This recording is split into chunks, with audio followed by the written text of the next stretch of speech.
I attempted to purchase gas with the pay inside. The lights were on and everything, and it seemed normal, but we went inside and there was a concern. There's nobody here. We come up to this lady. She's laying in the road. I think she was hit by a car. I had to jump out of the car. I had to run to the house. I'm in so much pain. In April 2016, 16-year-old Madison Nygard was walking along River Road in remote Muskegon County after partying with friends. Unfortunately, her phone ran out of battery long before, and Madison could not call her parents to ask for a ride home. After spending what seemed like hours getting lost on the back roads, the 16-year-old was relieved when a silver van pulled up beside her and asked if she needed a lift. Knowing better, Madison told the tall, blonde man that her parents were on their way but asked if she could borrow his phone to call them. The man told her that his phone was in the van and pressed Madison to get inside. Reluctantly, she agreed, but once she was, he said his phone had died too. Madison froze in her seat as she quietly asked the man if she could get out. Before she could even think, he reached under his seat and pulled out a gun, holding it to her as he pulled away. As the man drove, Madison knew her only chance of survival was what she did in the next few minutes.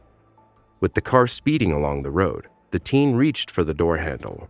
There was just one chance to make it out alive. Holding her breath, Madison pulled at the door, throwing herself out of the moving vehicle. Scrambling to her feet and covered in blood, she saw the silver van stop in the road just feet from where she fell. She took off, running as fast as she could towards a nearby house and screaming, "He's got a gun!" As she made it safely over the house's threshold, the van drove off into the night. Madison was safe, but what she didn't know was that she was about to be the undoing of an active serial killer. The day after the attempted kidnapping, police put posters up along the road requesting information. Leads poured in, and they quickly lined up 31 silver van owners, showing Madison a lineup of men. It took the teen just seconds to identify her attacker, 46-year-old Jeffrey Willis. He was married and had spent his life living and working in Muskegon Township. After graduating from Fruitport High School in 1988, Jeffrey attended the Muskegon Community College, where he studied history. From there, he took on various menial jobs. At the time of Madison's attempted kidnapping, he had spent 18 years working in different roles for furniture producer Herman Miller. After Madison identified the 46-year-old, his home was searched, and police uncovered the horrifying truth about the assailant. Inside his home was an attack kit containing handcuffs, Viagra, needles, and a semi-automatic Walther P22, which was missing its case. They also found hundreds of torturous videos depicting women being sexually assaulted and murdered. But that wasn't the worst of it.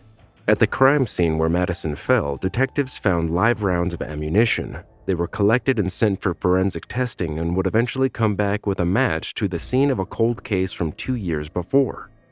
Rebecca Bletch, a 36-year-old physical therapist from Dalton Township, was discovered dead after leaving her home to go jogging. The mother of one was found by onlookers lying on a country road about a mile from her home, where she was pronounced dead. 911, where is your emergency? The corner of Riley Thompson and Automobile. It's on Automobile Road. We come up to this lady. She's laying in the road. I think she was hit by a car. Okay. She's got a head injury. Okay, so Riley Thompson and Automobile? Yeah, on Automobile Road. Okay, which way from... Okay, stay on the phone here with me, okay? I'm going to get some help right out there for you. Did you see what happened to her? She has a pulse. We just came up on her. Is she unconscious? Yes, she is. Okay, you stay on the phone with me. Is she breathing? She is breathing. She has a pulse. Okay, did you see who hit her? Does she have obvious injuries? She has a head injury. Okay. She's got a head injury in her. She's laying face down. Okay, don't move her around, okay? Yep, we're not moving her around. Okay. Is she by herself? You need to hurry. She's all by herself. Okay. It's really irregular. My wife is a nurse, so Okay, sir, I got help that's going to start help. Okay. Okay. What's your name? My name is Mark. Okay. Mark, someone else here is starting some help. I'm going to update them about what's going on, okay? Okay. I don't know what to do. Okay, sir. Mark, what's your phone number? Okay. You need to hurry. Okay, sir, they're on the way already, okay? Did anybody see anything? What else? I don't know what else to do. Okay, sir. Just tell me if she's... Okay. Her pulse and it's really weak. Okay. Weak pulse? She has not been moved, but she's halfway in the road. Okay. Get your But car. the road is not busy. Okay. What kind of car are you in? I am in a Toyota Camry, Burgundy. Okay. I'm right in the middle of the road. Nobody's going to get by me. Okay. Get your flashers on. Get your flashers on? Yes. Okay. Ask your wife if she thinks she needs CPR. Does she need CPR, Michelle? Does she need CPR? She's still breathing. Okay. And she has a pulse. Okay. Tell your wife that if she needs CPR, I can help her with that, and I will stay on the phone with you. The fire department and the ambulance are on the way. Okay. No, Michelle, just leave her. If she's got a pulse, she's fine. Okay. I need to know if she's breathing normally. It's just She's her. breathing normally, Michelle. She is not breathing normally. Okay. We want to start CPR then. Tell her to go ahead and start with CPR. She's on her chest, and Michelle would have to turn her over. Okay. What we can do then is we can move her over, but I want her to be real carefully when she turns her over. I want you to stabilize her head, her neck, You and have her to back. stabilize her head. You know what? There's another car coming. Maybe I can get them. She's a bigger. Okay. They're on the way, Michelle. They're on the way. Okay. I can help her with it. She's just a little paranoid to move her. Okay, Michelle, I understand. Okay, if she doesn't want to move her, that's fine. But if she's not breathing normally, then we're not going to hurt her anymore. I don't know if we should move her. Okay. She's got a pulse still. Okay. Tell her to use her best discretion if she's a nurse. Michelle, use your best discretion. What you should do. She's got a really bad head injury. She's bleeding from her head? Yes, she's bleeding quite a bit from her head. Okay. Do you see anything around her that would... She's got blood coming from her ear. That would be her right ear. Okay. All right. I'm going to check with the supervisor here real quick, okay? Okay. Okay. What I want her to do is I want her to turn her over. We're going to do CPR. We're not going to hurt her anymore if she's got that bad of a head injury and she's not breathing normally. Okay, I'm going to put you on voice so she can hear. Okay. She's getting modelly. Okay. Michelle, can you hear me? Yes. Okay. Okay. We got to start CPR if she's not breathing normally. I want you to go ahead and start. We're not going to hurt her anymore. Oh. Can you do that for me? I can stay on the phone and help you through it. This is what we're going to do. Okay. I'm going to hold her leg, and you need to roll her body from... You just got to come over here, Mark, and take her hips and her shoulders, and I will hold her head best that I can. Okay. Okay, Michelle, you're doing it good. Once you get over, I want you to look in her mouth and see if... One. Okay, 1, 2, 3. Oh, my God. Okay, is she getting any air? Oh. Is she breathing? Not. Okay, is CPR going to help? I'm going to open her airway. I'm doing a jaw thrust on her. Okay, you're doing a great job, Michelle. She's not breathing, though. Okay, I want you to start with CPR, okay? Do you remember how to do it? I remember how to do it, but my husband's going to have to hold her. I got her. Okay, you guys are doing great. Just grab her behind here. Right. Hold both sides. Just hold both sides and hold her airway open and her head steady. I'm here for you if you need anything from me. All right. Stay there, Charlie. Michelle, make sure you get good deep breaths in her. Yep. I can't. She's got blood all over her face. Okay. I don't have anything to... Okay, you can just do chest compressions. You don't have to put air in her mouth. Just go with the chest compressions. You guys can take turns if you need to. Oh, she's making funny noises when I do this. Okay, that's fine. You're not going to hurt her if she's not breathing. Just go ahead with the chest compressions. Let's get that blood through her. Holy cow. Where is somebody? They're on the way. It's 40, right? You're going to hear sirens real shortly. Okay, you're going to hear sirens real shortly. They're driving there. Is somebody else stopped now? No, nobody. Okay. You guys are doing great. I know it seems like it's taken a very long time. They're driving there as fast as they can. Keep going, Michelle. You're doing good. You guys are doing great. You can take over for her if you need to, okay? Keep going. Oh, my gosh. Who Keep could going. do this? You're doing great, Michelle. I know, but who can hit a woman and just leave her? Okay. Oh. Okay, I'm starting to hear some, Yep, those are for you.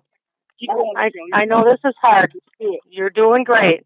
Hold it together just a little longer, okay? Come on, you can do it. Come on, honey, you can make it. Oh, come on. Mark, you can help her, okay? Are you helping her? Okay. I hold her neck, I guess, the way she's telling me to. Okay. Go on, Michelle.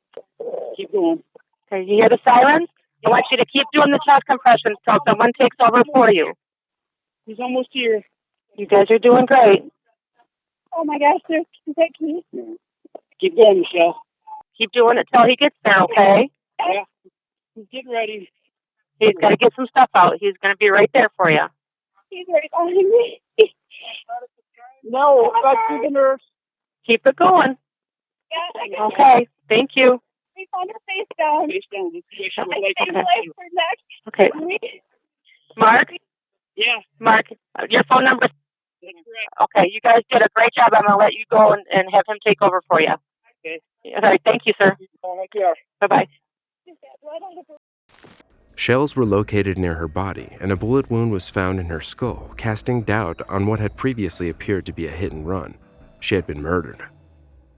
Although Rebecca's husband was instantly ruled out, the investigation swiftly turned cold. And the 36-year-old victim wasn't the only crime tied to Jeffrey. A missing case from a Walther P-22 was rather a prominent piece of evidence in a missing persons case just over 14 miles away. In 2013, 25-year-old mother of one, Jessica Lynn Hiringa, was working at an Exxon petrol station in Norton Shores, Michigan after her fiancé, Dakota Quayle Dyer, had recently lost his job. Picking up extra shifts in order to get by, on Friday, April 26th, Jessica was scheduled to work the late shift alone. Throughout the day, she was seen chatting with customers and smoking out the back door. The gas station didn't have CCTV, so Jessica would make the most of being at work by inviting her friends over to the store to hang out while she was on shift. As closing time neared, a regular customer, Craig Harpster, stopped by that day to refuel. After he filled his car, he walked into the store to pay and immediately noticed something was off. Jessica's bag and cigarettes were on the counter, but the 25-year-old was nowhere to be seen. Police soon arrived at the scene and an investigation was launched. Multiple witnesses noticed a silver van parked by the back doors. One of the witnesses was the store's manager, Sue Follett, who had driven by the gas station minutes before Craig. And the van was later captured on CCTV minutes after Jessica disappeared further down the road. When searching the area by the back doors, police found a battery cover for a Walther P-22 pistol's laser sight and 2 watch batteries. As well as this, there was a small pool of blood 2-inch by 3-inch. Jessica had been kidnapped. Police pored over leads, questioning over 1,000 local men, including Jeffrey Willis, but the case soon went cold. That is, of course, until Madison picked her assailant out of the lineup. Jeffrey faced 2 separate trials for the murders of Rebecca Blesch and Jessica Hiringa. In court, he was unmoved and remorseless, accusing jurors of sleeping during the trial and Facebooking about proceedings. During his December 2016 trial for the murder of Jessica Hiringa, Jeffrey took to the stand to proclaim his innocence. The accused even allegedly blew a kiss at his victim's family while in court. Jurors in the case deliberated for just 2 hours before they came back with a verdict: guilty. He received a double life sentence without parole for the murders and other charges, including the kidnapping of Madison Nygard and the possession of indecent images of children. All right. The defendant will please rise and the bailiff will publish the verdict. Count 1, guilty of first-degree premeditated and first-degree felony murder. Count 2, felony firearm, guilty. Jessica's body was never found. Police continue to pour through open cold cases, believing that the now 52-year-old is responsible for more depravity than we can even imagine. For more True 911 calls, watch this episode next.